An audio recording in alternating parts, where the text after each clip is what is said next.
know, you saw what Adidas is trying to do. They showed you the reason why I put in the termination notice to Adidas originally a couple months back is they were trying to steal my company from me and steal my designs. They hired my lawyer. They paid the lawyer, Equan Rowe. They paid this lawyer to sign off my IP, North St. Chicago Psalms IP, to Adidas. This is a major company doing this to a major person in front of everyone.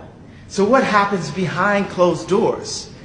If that can happen to Ye, what can happen to you? To your grandparents, to your parents, to your children, to your cousin, your nieces, your nephews. Attorney Candace here.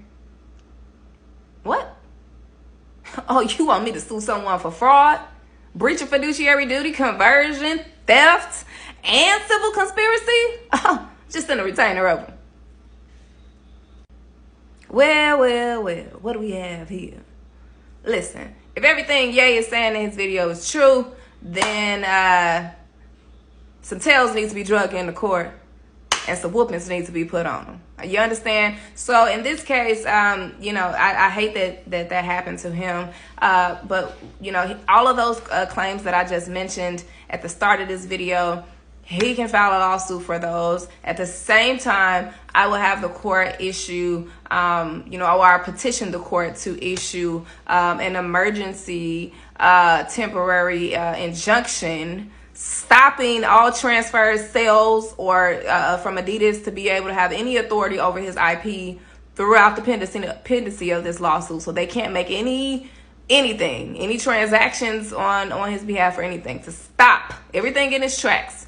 Okay, and I sue the pants off Adidas and that attorney. And also what the attorney did, if it is true what Ye is saying, that attorney's in the hot seat for a number of ethical things, as well as the civil laws that he, you know, has broken.